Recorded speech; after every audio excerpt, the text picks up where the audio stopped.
Cá Entre Nós, com Nelson Marques.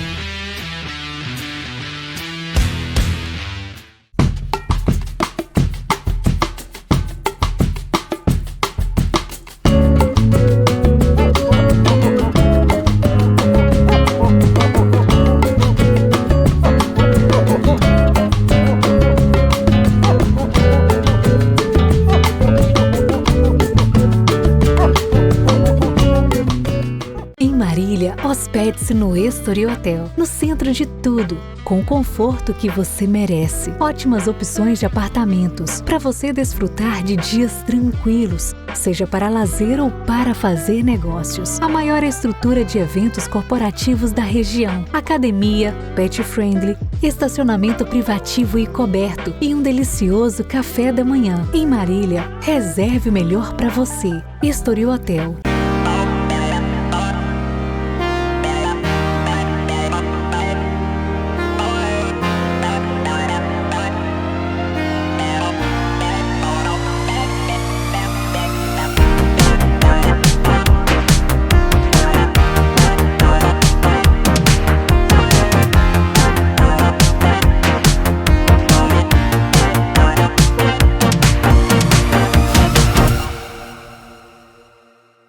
Olá pessoal, estamos iniciando mais um Cá Entre Nós.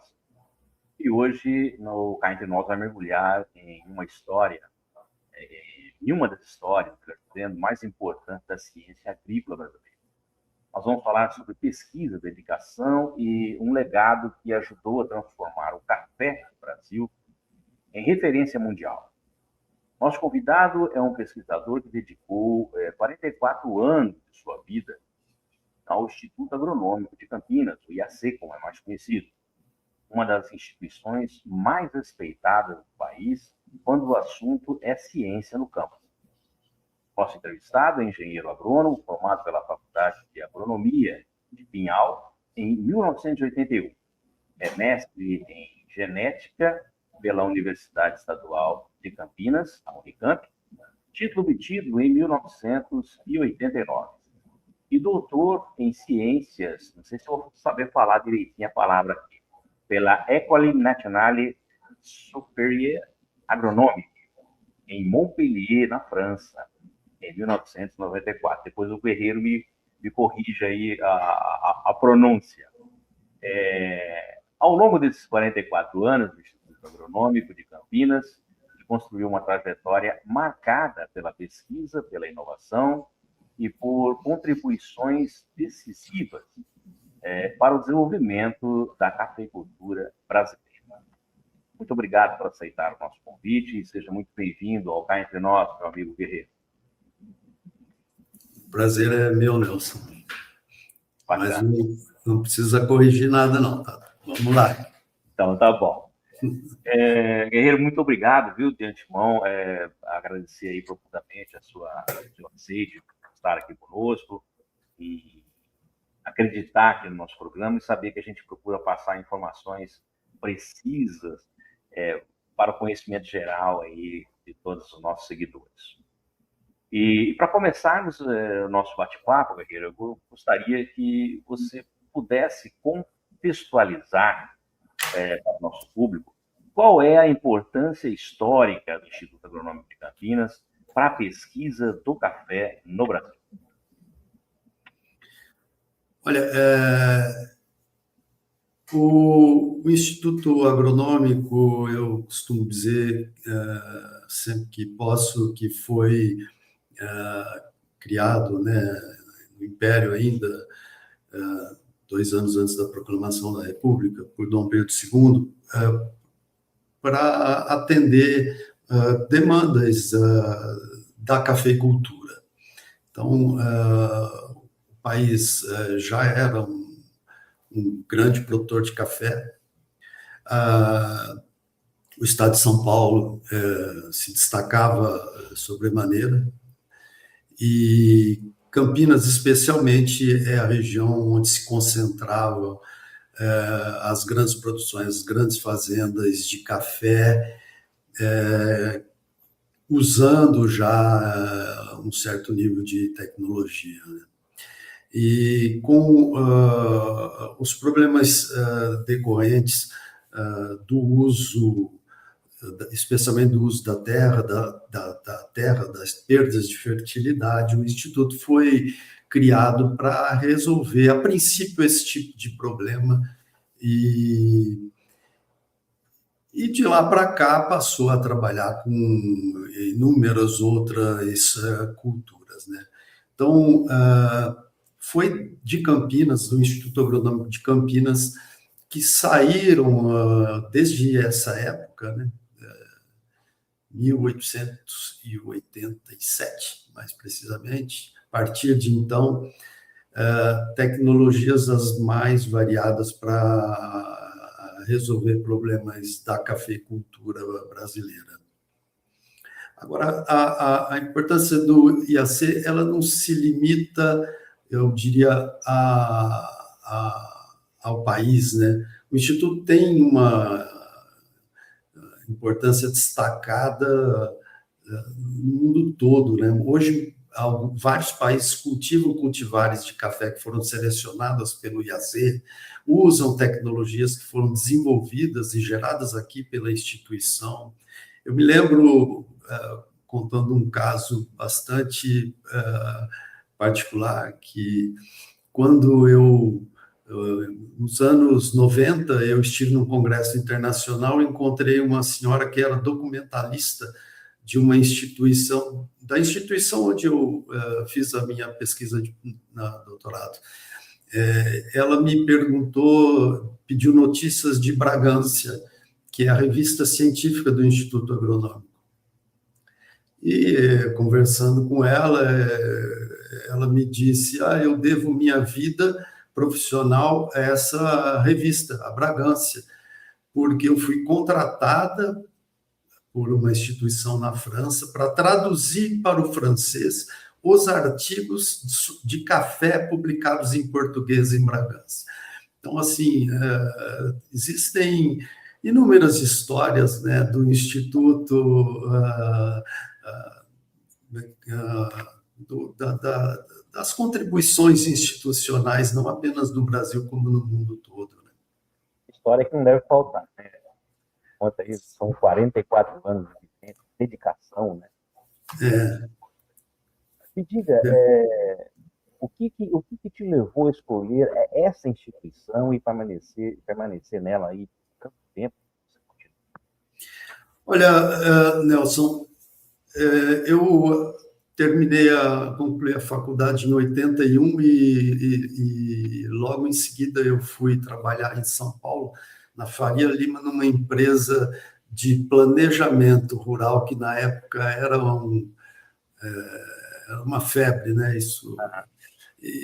Mas eu acho que o sonho de muita gente na minha época era trabalhar no IAC, pela importância que o IAC tinha, por tudo que a gente tinha conhecimento a respeito da instituição na faculdade, pelas pessoas que trabalhavam aqui, que a gente tinha como uma espécie de referência, né? De referências, assim, de grandes referências, né? De muito grandes referências. E eu tive, na verdade, uma sorte muito grande, porque eu soube de uma bolsa para trabalhar com o Dr. Alcides Carvalho na genética de café. E eu não pensei duas vezes, vim conversar com ele me aceitou, eu pedi demissão do meu trabalho, que não fazia um mês ainda que eu estava trabalhando, e vim receber uma bolsa de estagiário com ele, foi passando aí até 1990 ao lado dele, quando saí para fazer meu doutorado, né? Então, assim, era um sonho e que acabou, num golpe de sorte, me proporcionando essa oportunidade. Que bacana. Eu nunca imaginei trabalhar com café, mas depois me apaixonei pelo café e só fiz isso praticamente na vida. Interessante. Tem algumas coisas que vão acontecendo ao longo do tempo que não tem explicação e depois a gente se apaixona, né? Sem dúvida. Agora, o Guerreiro, e aí, tipo assim, ao longo dessas décadas, sabe que a cafeicultura passou por profundas transformações. Quais mudanças você considera mais marcantes do ponto de vista científico e tecnológico? São muitas, né? E especialmente as mais marcantes foram contribuições geradas pela instituição. Eu diria que uma das mais relevantes foi a possibilidade de cultivo em solo de cerrado, por exemplo. Esse trabalho, essa pesquisa foi desenvolvida por pesquisadores do IAC, e teve um impacto gigante, não apenas na cafeicultura, né? Eu lembro, os ensaios com café desenvolvidos pelo IAC foram conduzidos em São Paulo mesmo, na região de Batatais, estão publicados na revista Bragança, e contou com uma equipe maravilhosa, de ícones, assim, da pesquisa, que eu tive a oportunidade de conhecer, inclusive, vários. Hoje você vê aí o que é o cerrado no Brasil, né? Na cafeicultura, nós temos também uma grande contribuição dada pelo melhoramento genético, que o IAC desenvolveu cultivares, por exemplo, como o Mundo Novo, que foi oficialmente lançado em 52, 20 anos depois de o programa de melhoramento genético do IAC ter sido estabelecido em 32. Essa cultivar, até hoje, é bastante cultivada no Brasil, uma das mais cultivadas até hoje no Brasil. Ela era 242% mais produtivo do que o café típico introduzido no Brasil por Melo Palheta em 1727. É um exemplo de ganho genético que nos livros de genético melhoramento até hoje é mencionado, né? Depois, ainda falando de variedades, 20 anos depois, o Instituto lançou o Catuai, que é uma cultivar, é um mundo novo de porte baixo, que não só era uma cultivar que facilitava muito a colheita por causa do porte e proporcionava redução dos custos de produção, mas também mudou o sistema de condução e manejo da cultura. Em 1970, com a chegada da ferrugem no Brasil, o IAC já tinha cultivares resistentes selecionadas que começou a desenvolver 20 anos antes, em 1950. Então, assim, as cultivares têm um espaço bastante destacado nisso também. Tem uma importância, um grande avanço na mecanização das lavouras, né? A colheita mecanizada teve início aqui no Brasil, no IAC, com uma adaptação de uma colhedeira usada para, se não me engano, mirtilo, por dois pesquisadores do IAC, que depois foram trabalhar em uma empresa, e essa empresa que acabou lançando a primeira colhedeira mecânica, mas foi uma importância muito grande também. São muitas as contribuições, as grandes mudanças na cafeicultura, com a participação aqui da instituição, né? Há cerca de... já nem lembro mais, no projeto Genoma, acho que já faz uns 30 anos, né, mais ou menos, né, o IAC teve uma participação bastante importante, né, nessa área do conhecimento, que depois teve desdobramentos mais relevantes também aí no desenvolvimento novos cultivares e de novas tecnologias. Eu faço ideia, com tanto tempo de dedicação, o que tem de histórias aí, dá para escrever, acho que uns 2 ou 3 livros, não dá não, Guerreiro? Dá, com certeza. Com certeza. Me diga só, a pesquisa genética, como você mesmo acabou de dizer, ela teve e ainda tem um papel fundamental no desenvolvimento do café. Sim, sim. Como esse campo contribuiu para ganhos de produtividade, resistência e a qualidade desse produto? Isso é bastante importante. O programa de melhoramento genético do IAC, ele foi concebido em 1932 pelo Dr. Krug, Carlos Arnaldo Krug. Uhum. Logo depois ele trouxe para cá o Alcides Carvalho para conduzir esse programa.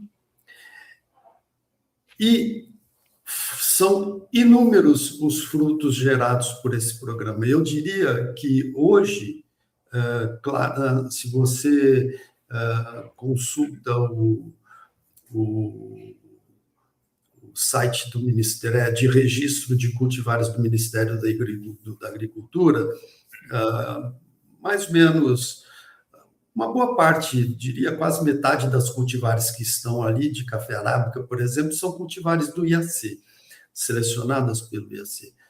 As que não foram selecionadas pelo IAC, foram também desenvolvidas a partir de material desenvolvido pelo IAC, doado a cada uma dessas instituições. Então, assim, o IAC tem uma participação direta praticamente em toda a paleta de cultivares aí de café arábica, especialmente, que o Brasil cultiva. E, no começo, quando esse programa foi concebido, a ideia era proporcionar ganhos, e olha que foi logo em 32, alguns poucos anos antes da quebra da Bolsa, né, dos Estados Unidos. Então, era proporcionar ganhos em eficiência e em qualidade ao café.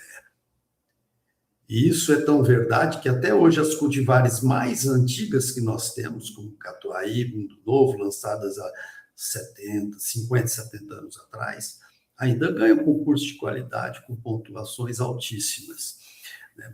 Mas, no primeiro momento, a ideia era aumentar o potencial de produtividade. E eu já dei um exemplo do Mundo Novo que, em 20 anos de estabelecimento do programa, já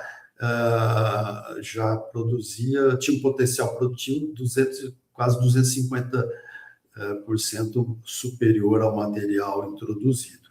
Depois, a ideia foi reduzir o tamanho das plantas, o porte das plantas, para que a colheita fosse facilitada, as lavouras pudessem ser mais adensadas, e a colheita que pode, às vezes, representar até 50%, 60% do custo de produção das lavouras, fosse diminuído esse custo. Então, foram lançadas cultivares de porte baixo e com essa finalidade. Catuai é o exemplo, vermelho e amarelo é o exemplo mais marcante disso. Bom, depois nós fizemos cultivares com resistência à ferrugem, que é uma doença importante no Brasil e que nem existia nem existia no país, nem tinha sido detectada no país quando o programa começou. Então, foram várias linhas relacionadas à eficiência, ou seja, a redução de custo, aumentar a produtividade, diminuir porte facilitando a colheita, inserindo resistência à ferrugem, por exemplo, mais tarde a nematóides, que é uma praga de solo, que foi... o IAC já lançou cultivar em 87, e agora, recentemente, em 2023, uma nova cultivar multiresistente a 3 espécies de nematóides. Mas também nossas pesquisas sempre foram voltadas a qualidade, né? Reduzindo o custo de um lado e agregando valor de outro.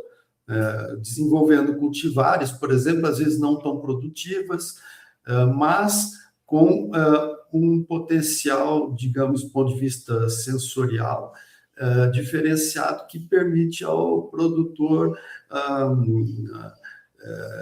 ter lucros com a atividade que explora.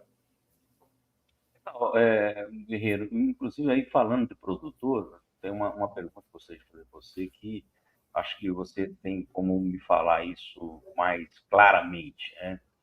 Que muitas vezes o produtor rural talvez não perceba diretamente o trabalho dos centros de pesquisas. Como que esse conhecimento gerado pelo IAC chega na prática ao campo e ao dia a dia do cafeicultor? Olha, sempre houve uma relação muito próxima da instituição com o usuário, com o produtor. Nós sempre tivemos uma proximidade muito grande. Eu me refiro especificamente à minha área de atuação, que é a cultura do café. Aqui no nosso prédio, na Fazenda Santa Elisa, nós reformamos o nosso prédio uns 20 anos atrás. Mas, no saguão, quando nós entrávamos no prédio, do lado, e tinha uma janela que era uma chapelaria. Era um local onde os produtores punham seus chapéus, seus guarda-chuvas, para conversar sobre problemas que eles tinham. Isso sempre existiu e até hoje nós recebemos. Claro que hoje a forma de comunicação mudou um pouco, mas a gente hoje, até hoje, tem bastante contato. Muitos dos nossos experimentos, eu diria até a maior parte dos nossos experimentos de campo, são hoje conduzidos em propriedades particulares, né? Então, esses produtores, além dos nossos parceiros da própria secretaria, né, como a CAT, nós temos também os próprios produtores que são parceiros na difusão de tecnologia, né? Então, recentemente... Você faz a pesquisa junto com eles, de repente. Assim, em loco, né? Sim, exatamente, né? Eles contribuem, eles, inclusive, monetariamente, eles conduzem os experimentos, né? Todas as atividades que são necessárias para que um experimento de campo, que deve ser conduzido com bastante rigor, são assumidas por produtores em muitos dos casos, né? Nós fazemos depois dias de campo nessas propriedades, e isso acaba funcionando como uma difusão de conhecimento nas regiões onde esses experimentos são instalados. Interessante. Guerreiro, o Brasil ele é referência mundial em café. É possível afirmar que essa posição de liderança está diretamente ligada ao investimento contínuo em pesquisa científica? Sim, sem dúvida nenhuma. Eu acredito que para uma cultura como o cafeiro, que é uma espécie perene, de ciclo longo, é muito difícil você gerar, especialmente no que está relacionado ao melhoramento do cafeiro, né, ao desenvolvimento varietal. É muito difícil você gerar tecnologia, ou seja, novas cultivares, começando um programa a cada 5 anos. Isso é impossível, né? Os resultados só vêm quando você tem continuidade, quando você tem pesquisadores que se sucedem, recursos que são alocados, funcionários que são repostos. É claro que existe um problema enorme em relação a isso, né? Nós temos hoje no IAC um déficit muito grande, especialmente de funcionários de apoio, mas é exatamente assim que a engrenagem funciona, né? Precisa haver sucessão. Precisa haver sucessão. Nós lançamos, como eu disse agora há pouco, em 2023, uma cultivar porta-enxerto com resistência a 13 espécies de nematóides. A incidência de nematóides hoje no Brasil é um dos principais problemas do café arábica, no Brasil. Em outros países também. E nós só tínhamos até então um porta-enxerto lançado pelo IAC em 87. Mas esse porta-enxerto lançado em 87, ele tinha, nós na linguagem científica nós chamamos uma taxa de segregação de em torno de 20% de plantas suscetíveis. Ou seja, de cada 100 plantas que iam no campo, 20 eram suscetíveis, precisavam ser replantadas depois, porque era como se tivesse plantado a material suscetível. Bom, então nós lançamos em 2023 uma variedade nova que praticamente ela tem quase 100%, não é 100%, mas é quase isso de resistência. Esse trabalho começou há 35 anos atrás. Ele começou há 35 anos atrás por colegas que hoje já não estão mais aqui e felizmente nós pudemos terminar, porque foi um trabalho muito sério, muito bem feito, que contou com a participação do IAC, do Instituto Biológico, de produtores de várias regiões do estado de São Paulo, mas sob a liderança do IAC ao longo de todo esse tempo. Então, a continuidade ela é muito importante, o investimento é muito importante, a reposição de pessoas que possam aprender e dar continuidade a concluir inúmeras pesquisas como essas que vêm sendo conduzidas há tempo, isso é de fundamental relevância. Tem o lado bonito, histórico, mas tem um lado preocupante, né? Que a gente sabe do que ocorre, por exemplo, essa preocupação com a sucessão ela é real, porque há quanto tempo faz que, por exemplo, a instituição não tem reposição de profissionais através de concursos. Isso, ao longo do tempo, vai defasando, né? Você chega a um certo ponto, você não tem para quem passar esse conhecimento todo adquirido, a pessoa não tem como vivenciar, ainda mais sendo a pesquisa de um modo geral. Há que se ter, como se diz, paciência e perseverança e tempo, né?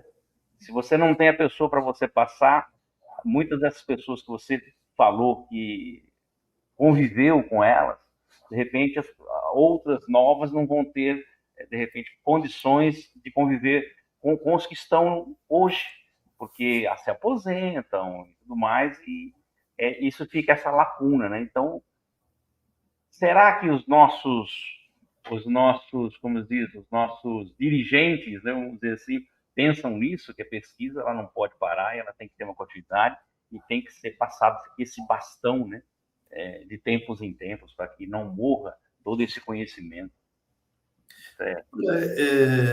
É importante que sim, que pensem, né, porque pesquisa não é algo que se faz sem investimento. Sem dúvida. Mas não é da noite para o dia. Né? Hã? E não é da noite para o dia. Não é da noite para o dia. E ela se torna muito mais cara quando há descontinuidade. Né? Quando é necessário, quando há uma interrupção por uma razão qualquer e que é necessário recomeçar. Isso se torna muito mais caro. E a gente nunca deve esquecer que a pesquisa pública é feita com dinheiro público. Sem dúvida. Com o nosso dinheiro. Com o nosso dinheiro, exatamente.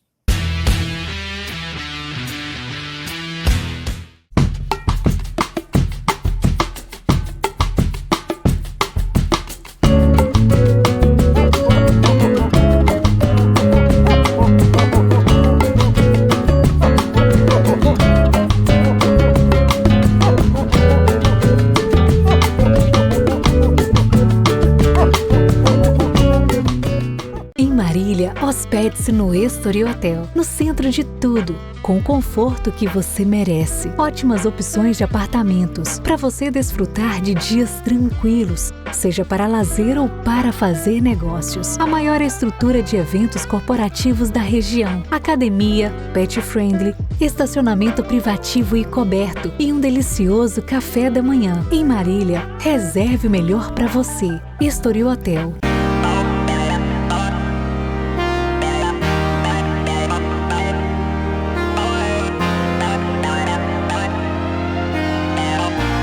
Guerreiro, você teve formação acadêmica nacional e internacional. Quais as diferenças e aprendizados dessa experiência internacional você trouxe para a pesquisa cafeeira brasileira? Bom, de fato, tive várias oportunidades e olha, dos grandes ganhos, digamos assim, pessoal, que eu tive, de pessoal, mas também com reflexos no meu trabalho em grupo, em equipe aqui, ter estabelecido redes de relacionamento, né, com pessoas de vários países aí do mundo todo que têm relação com a cafeicultura. Países produtores, países consumidores, países os mais diversos, né? Isso permitiu que eu tivesse oportunidade de, às vezes, participar, outras vezes de liderar projetos, grandes projetos internacionais, para resolver problemas comuns a vários países, né? Então, a forma de trabalhar em equipe, isso é uma coisa que foi muito importante para mim. Enriquecedora. Sem dúvida nenhuma, sem dúvida nenhuma. A rapidez como algumas coisas podem ser resolvidas, né? Eu tive a oportunidade de ver que isso fora é possível, né? Então, quando a gente tem recursos disponíveis, as pesquisas andam muito mais rápido, podem andar muito mais rápido.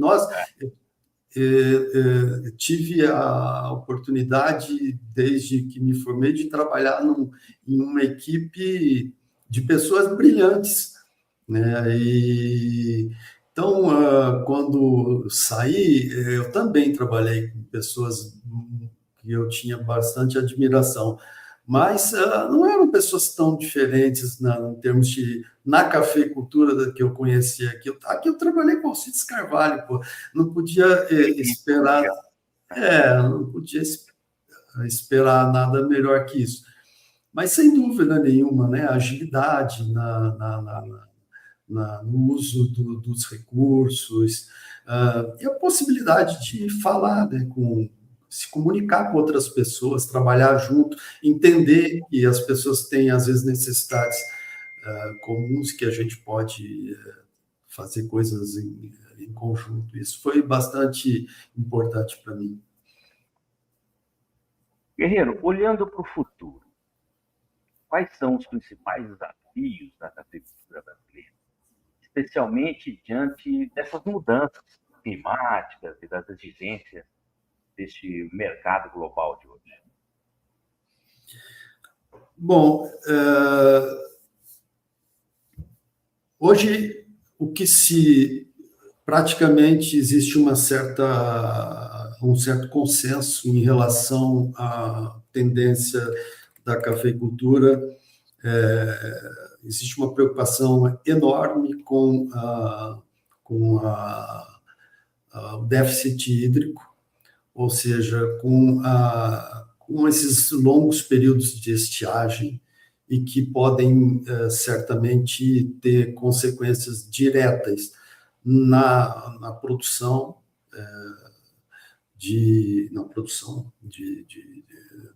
do café, e também uma preocupação muito grande com a qualidade do café. Então,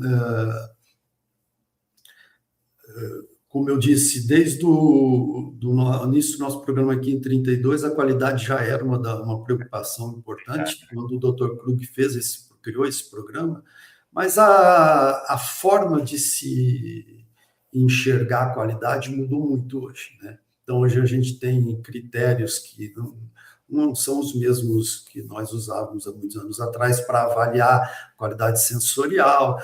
Então, o mundo passou a pagar muito mais caro por cafés diferenciados. Então, hoje, existem essas duas grandes vertentes, eu diria assim, de um lado, você manter o potencial de produtividade das plantas no enfrentamento a essas mudanças climáticas, especialmente no que diz respeito à seca, como fazendo isso? Desenvolvendo cultivares que sejam tolerantes, desenvolvendo técnicas de mitigação do efeito, por exemplo, arborização, cultivo intercalado, enfim, estratégias que possam mitigar, irrigando as lavouras. A irrigação, sem dúvida nenhuma, passa a ter um papel bastante relevante nisso, né? E, do outro lado, na agregação de valor, desenvolvendo cafés de qualidade, tanto do ponto de vista intrínseco, ou seja, uma característica das próprias novas variedades que venham a ser desenvolvidas, como também em função de técnicas de pós-colheita que possam alterar a qualidade já de um bom café na planta. Legal. Henrique, agora, cá entre nós, quem é o pesquisador fora do laboratório? O que move o ser humano por trás da ciência? E o que você gostaria que as pessoas soubessem sobre você, além dos títulos acadêmicos?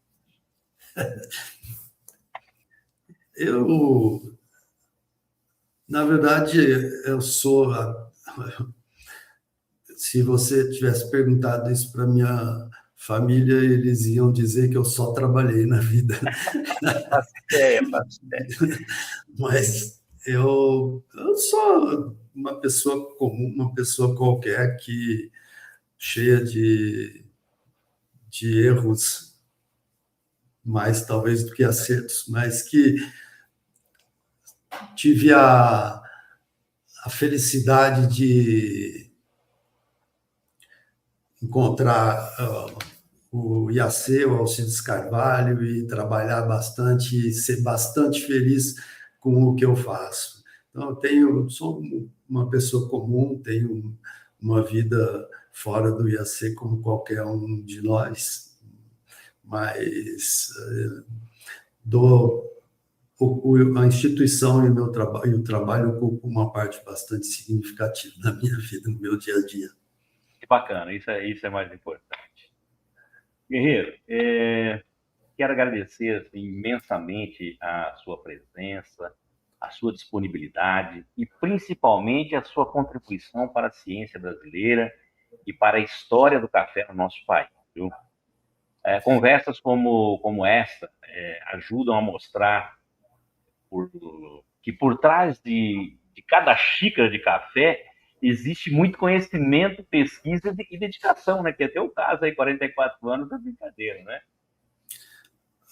Imagina, eu que agradeço, mas eu quero deixar bastante claro, bastante explícito que eu sou apenas uma pecinha aqui. Eu cheguei para fazer parte de uma equipe maravilhosa que já funcionava bastante bem e continua a fazer parte de uma equipe que gera resultados, não tem nada feito sozinho, não. Então, Guerreiro, eu vou fazer o seguinte agora, eu vou colocar seus contatos aqui, seu contato, melhor dizendo, aí do IAC, e gostaria que você, por gentileza, deixasse aí uma mensagem para quem está nos assistindo aqui no nosso Cá Entre Nós de hoje. Bom, O Instituto Agronômico de Campinas é uma casa de cada um dos cidadãos do Estado de São Paulo e do Brasil. Nós estamos sempre de portas abertas para receber cada uma das pessoas interessadas em conhecer o trabalho que nós fazemos, as tecnologias que nós geramos, e sejam sempre bem-vindos. Venham aqui conhecer a nossa instituição, as nossas portas estão sempre abertas. Legal.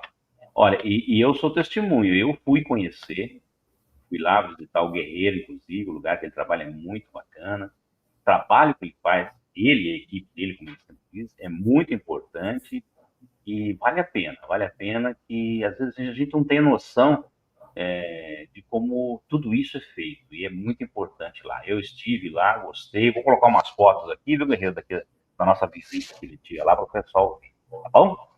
Bom, pessoal, esse foi mais um Cá Entre Nós, e hoje falando sobre ciência, história e o legado do Instituto Agronômico de Campinas, onde a pesquisa cria raízes e o café brasileiro ganha excelência na mão desses pesquisadores que tanto nos enriquece e nos orgulha, né?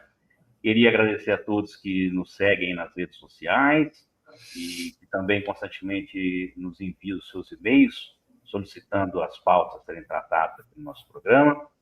Deixar avisado que o nosso site, o site novo do Cá Entre Nós está no ar, caentrenostal.com.br. Entra lá, que tem bastante coisa que às vezes não aparece aqui, que não dá tempo. E lá tem umas coisinhas bem bacanas. Se você não se inscreveu no nosso canal, por favor, inscreva-se e ative o sininho para receber as nossas notificações. Aproveita que você está por aí navegando, deixa aquele like para o nosso programa, para a entrevista do Guerreiro, que foi super bacana. E esperamos que vocês estejam aí no nosso próximo episódio, a semana que vem. Guerreiro, mais uma vez, muitíssimo obrigado por sua participação, pelo seu tempo e por nos enriquecer aí com seus conhecimentos. Tá bom? A todos que ficaram conosco até agora, mas muito obrigado pelo carinho da audiência e até a semana que vem com uma nova entrevista. Solta a vinheta. Cá Entre Nós, com Nelson Marques.